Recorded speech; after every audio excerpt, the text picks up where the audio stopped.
welcome back. What are friends for? Guess who's back? Marina says.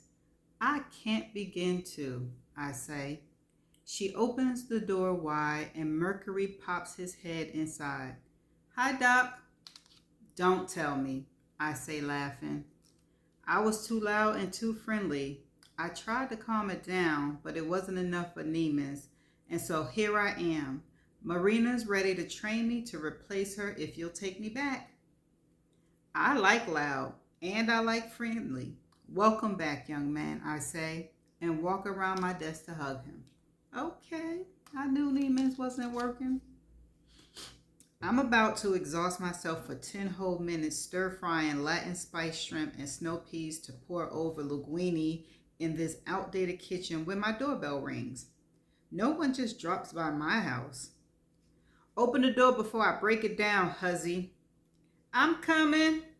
I'm at a loss for words when I open the door. And then, just like old times, standing there in a short leather jacket with her hands on her hips like a middle-aged runaway model is Violet. She's in her animal print, but this get-up is turquoise and black leopard or cheetah, who knows. She got her auburn weave back and is cascading way past her shoulder blades. She's too thin because I can feel how pointed they are when she bends over and hugs me hard. I don't believe this. Come on in. Is something wrong? Why does something have to be wrong? She asks and sashayed right past me like she's been doing for years. I'm just surprised to see you. Why didn't you call first? Because I didn't want to. How's that? What if I hadn't been home? Then I would have turned around and gone somewhere else. Anything to get out of that little house. So, what brings you all the way over here, Violet? It's only 20 minutes away, but for starters, I've been trying to figure out how to thank you and Wanda for walking those 30 miles. She finally said thank you for something. It meant a lot to me. I'm going to do it next year for sure.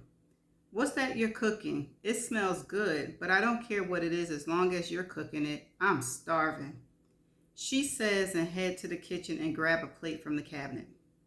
You're coming here to say it all, You're coming here says it all, Violet. So how's everything going? I ask, and it must be obvious I'm looking at her chest, although I don't mean to. It's fine. You want to see it? No, I yell, just as she's taken off her leather jacket and is about to pull up her tight black top. It looks just like the old one. Well, I didn't see the old one, Violet. I'll take your word for it, but you're doing okay then. I'm moving along. I'm glad to hear that. I've been leaving you alone thinking you might just need some time to grieve. I'm done grieving. I'm moving to Toronto. What did you just say? You heard me. Can I get a glass of wine or something to go with my dinner? You've been getting what you want from the bar for years, so don't try to pretend you're a guest all of a sudden. And she does. The bar has me on probation for another year. I'm done living in America. Oh, really now? Really, she says, and kicks off those 4 inchers. So tell me, Violet, since when did you get tired of the whole damn country? I go pour myself a glass of wine. I know this is going to be like her own reality TV show, so I'm going to give her my undivided attention. Okay, so I'm exaggerating, she says, and uses her fork to pierce a shrimp and chews it. While I watch and wait, this is tasty. Anyway, I'm sick of my daughter. I'm sick of that baby. I'm sick of being a lawyer. I'm sick of the Bay Area, and I need a clean break, so I'm taking it. Okay, so now she's replacing the thoughts. Okay. They just sick of it. This is really hard for me to swallow. I know that Violet's oldest son, Maxwell, plays basketball in Toronto. So Are you going to just abandon your daughter and grandson to go live with your son and his wife? Is that it? Maybe. That baby hasn't changed her one bit. If I could, I'd take him with me, but he would need a passport. What's his name? I asked, holding my breath as I fixed both of us a plate. Sauvignon. Wanda said he was named after a fruit, and you know damn well that's a grape. Anyway, we just had it out, and she's freaking because I've given her until the first of the year to get her shit together. I'm tired of making excuses for her. I'm done. She had a paternity test, and the good news is the baby daddy does have a few ounces of sense. And if she doesn't watch herself, he could file for and probably get custody. Really? You would let that happen? She rolls her eyes at me. We both take a few bites. This is good, whatever it is, she says. Glad it meets your approval. Anyway, I'm both sorry and happy to hear all this, Violet. But what are you going to do for money? I'm not piss poor anymore, Georgia. I can also work up there. You can get permits. I do have some marketable skills, although I can't tell you what they are right now, so don't ask. How in the hell are you? You look good. You must be exercising like crazy. Not as much as I was when I was preparing to do the walk. Well, don't stop now. Between bites, I tell her about the new babies, that Frankie and Hunter are doing great, and that she's enrolling in San Francisco State, that Estelle and Justin are going through something. She downs her drink and stands up. I never trusted him, if you want to know the truth. But anyway, thanks for the meal. I just wanted to say hi and give you a hug. But you just got here, huzzy. I got tickets to see Oleta Adams tonight. Oh, I love her. She walks over to the sink and washes her plate and glass and flatware and puts them in a dish rack. You want to go with me then? Oh, I can't. Why not? Doesn't look like the dishwasher out of service. And let me say this, the crib looks great. Hey, wait a minute now. This is all your stuff, and you painted.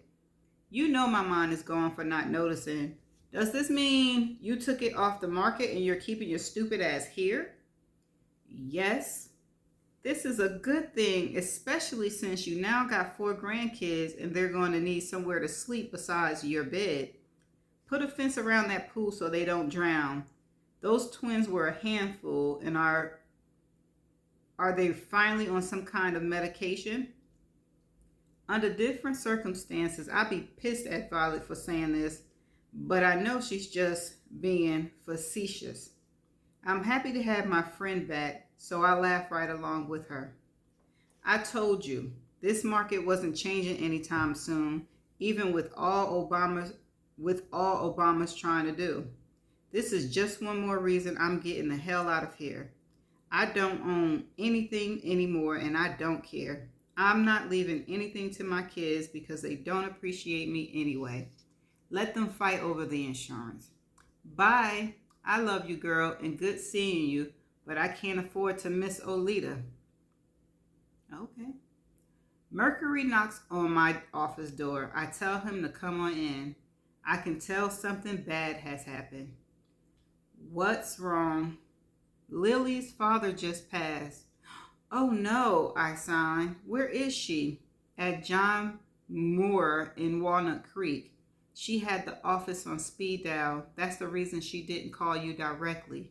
She's a little messed up. I thought he was doing okay after his hip surgery. He had liver cancer, I say. Oh, shit, I'm sorry. I'm sorry too. I'm pretty sure Lily knew what stage he was in, but it doesn't matter. It's her father. She said she'd call you the first chance she gets, but she did ask me to relay this and said it might freak you out a little. Relay what, Mercury? She asked me to tell you she probably won't be back in the office for the next 2 to 3 weeks, and asked if I notify all her patients as soon as possible and tell them about her loss. I totally understand. The following day, Lily expresses to me that because of her family tradition, she's taken her father to the Philippines for his final resting place, and then tells me she's probably going to need to take the whole month off to handle all of his and her mother's affair. I ask if there's anything I can do to help. She says no, but maybe we should consider closing the practice for a month to give us both a break before deciding what we're going to do with it permanently. I agree. It turns out Marina not moving to New York for another month and a half, and since she and Mercury had become rather close, they've agreed to call every single patient to reschedule. They also put a big sign on the door to explain why the office is going to be closed and for how long, along with a number to call in case of an emergency. Of course, I'm saddened by Lily's loss and can remember like it was yesterday how it felt when my father passed. It takes a long time to accept losing a parent, no matter how old that parent is. Okay, so they might be closing the practice. I spend the first week at home organizing my new studio. I may also have done something stupid. Instead of spending money on a real studio, I paid a contractor to install a utility sink and a partition to separate both sides of the garage and also to lay down waterproof rubber and flooring. I brought Formica and metal rolling cabinets and enough canned corks, bottle jars, brushes, glue, and glue guns to last for years. I must think I'm some kind of artist or something. I haven't even finished painting that stool, and I had the nerve to buy 2 baby chairs for Levi and Dove. I only hope they won't be in college by the time I finish them. The house phone rings. It's Michelle Obama. Hi, Mom. How you doing? I'm just Ducky, and you? Quack, quack. What are you doing for your birthday? When is it again? Funny, in 27 days. Why? You want to take me to Bora Bora? No. You want to go to Bora Bora? Is that on your bucket list too? Maybe. Anyway, Grover and I want to come up to the Bay Area and take you to dinner if you're not doing anything special, which, I hate to say it, I doubt you are. What if I said I was going to Bora Bora? Answer the question, Georgia. We might take the train up there. It's almost 7 hours, but we've never done it. Did you ever take your train ride? Not yet. Soon. It's at the top of my bucket list, and it better be. So, are we on then? We're on. You want to stay here? No, too many stairs.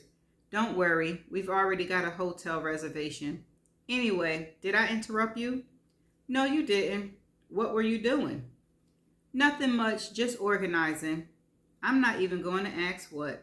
Talk soon and see you next month.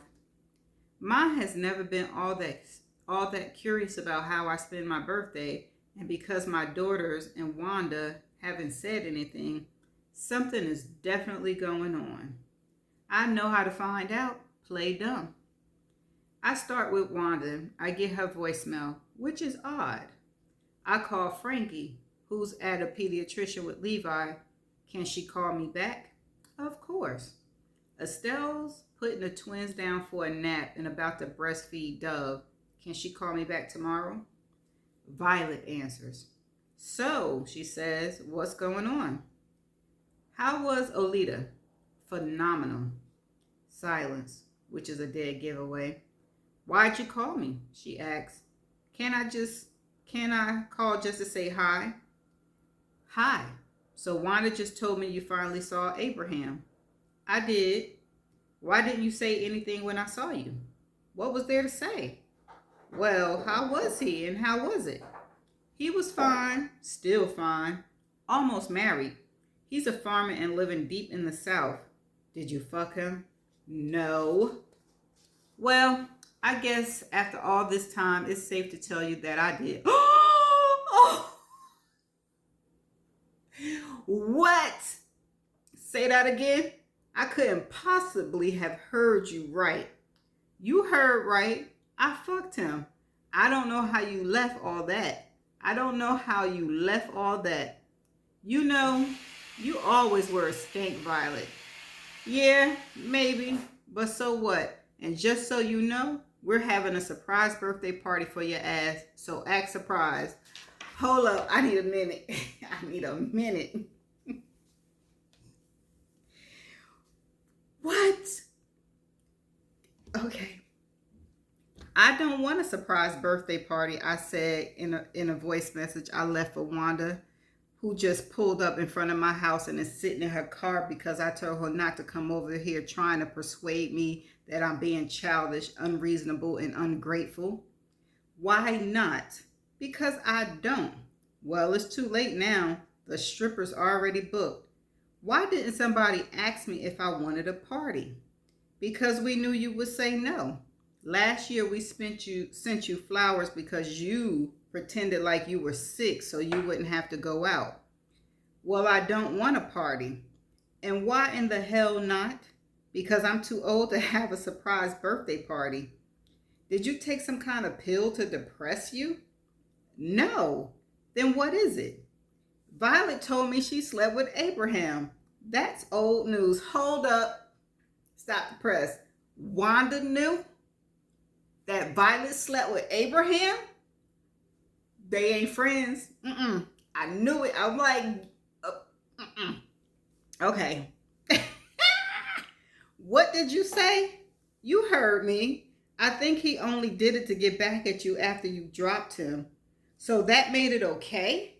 No, but it's ancient history, Georgia. How would you feel if I told you I slept with Nelson before you did? I wouldn't believe you. And why not? Because you would have told me before he even looked my way. Besides, you've got too much class to stoop that low. Look, girl, we've always known Violet doesn't take morals into account when she makes a lot of decisions. So why hold it against her now? Because it's messed up. It's the principle. Some secrets you should keep to yourself. Exactly. Like, what made her say that? Out of the blue. What made her say that? Okay. I agree. Anyway, your mom and Grover and his son and Dolly and her son are all coming. What? So is Michael. You've got to be kidding me.